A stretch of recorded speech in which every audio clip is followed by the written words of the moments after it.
बच्चों, हिंदी लिखते समय आप लोगों की अनेक अशुद्धियाँ होती हैं।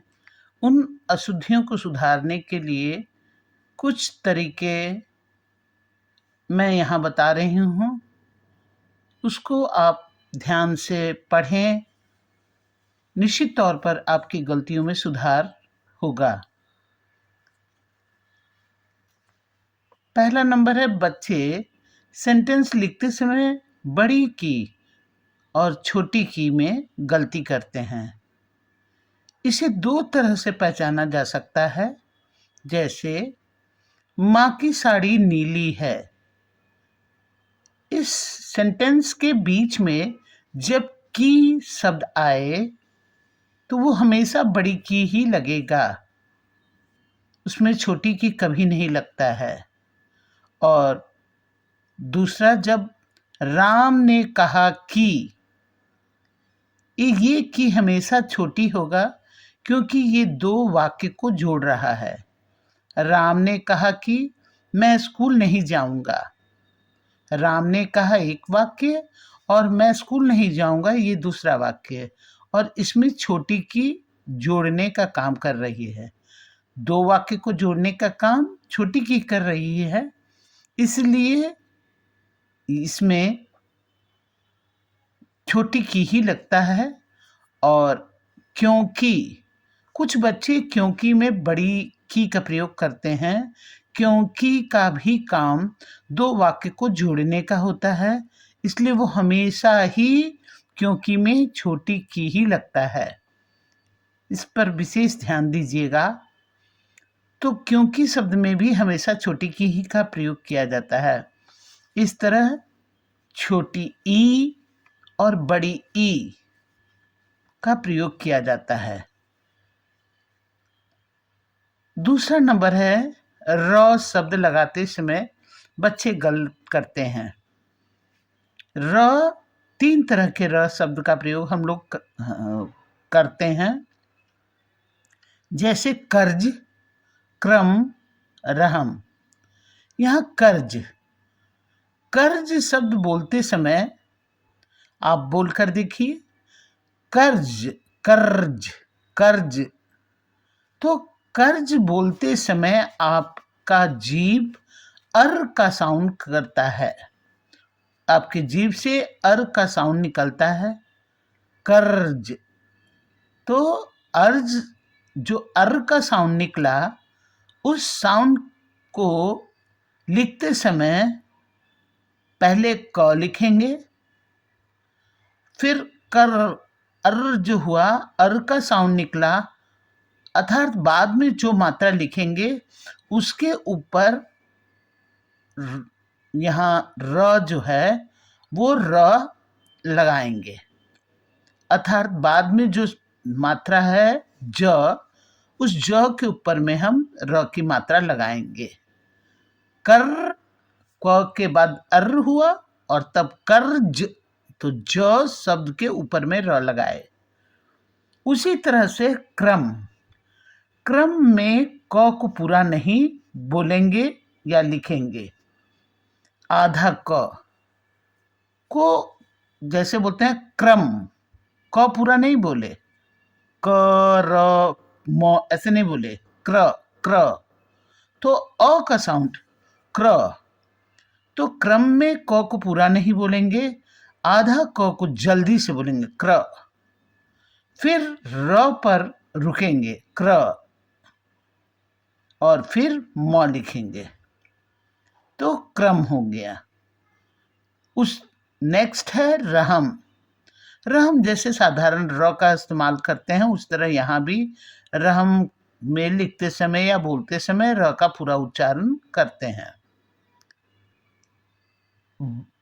बड़ाऊ, जिसको दीर्घऊ भी बोलते हैं, और छोटाऊ, जिसको हर्षऊ भी बोलते हैं। इसका पहचान कैसे करेंगे? छोटा ऊ बोलते समय उस अक्षर पर जोर नहीं देंगे जिसमें छोटा ऊ लगता हो। जैसे कुली,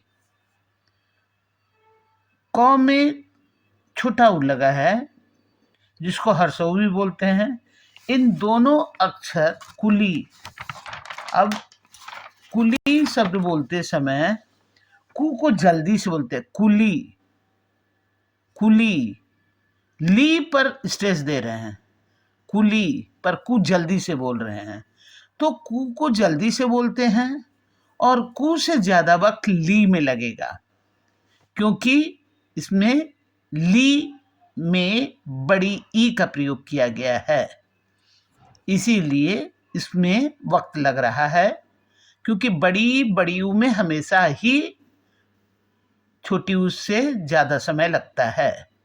बड़ा ऊ या बड़ी ई दोनों को दूसरे शब्द की तुलना में थोड़ा देर तक, लंबे वक्त तक बोलते हैं और जोर देकर इसको बोला जाता है।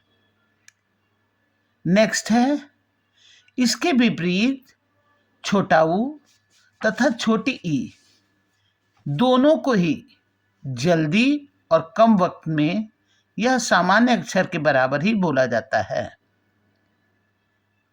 नेक्स्ट है एक और शब्द जिसको संयुक्त अक्षर कहते हैं, जो आजकल के बच्चों की भाषा में आधा वर्ड जैसे रक्त, इस शब्द को बोलते समय क पूरा नहीं बोलेंगे, आधा क अर्थात क भी जल्दी से बोलेंगे तथा साथ में बाद वाला अक्षर बोलने के बाद रुकेंगे, जैसे रक्त, क शब्द रक्त, क र क त ऐसे नहीं बोल रहे हैं, कैसे बोल रहे हैं, रक्त। तो आधा शब्द बोलने के बाद जो शब्द आता है उसको एक साथ संयुक्ताक्षर मतलब कंबाइंड, तो संयुक्ताक्षर में रक्त क का उच्चारण पूरा नहीं करना है, आधा क बोलते हुए उसके बाद वाले अक्षर पर आकर रुकना है। तो बोलने के बाद रुकेंगे, जैसे रक्त बोलकर देखेंगे, हो गया। नेक्स्ट है शक्ति। शक्ति बोलते समय ती बोल रहे हैं, ती शब्द का जो बोल रहे हैं, पर मात्रा लगाते समय यदि इस अक्षर से पहले आधा वर्ड लिखा हो तो यह आधा वर्ड के आगे से लग जाएगा।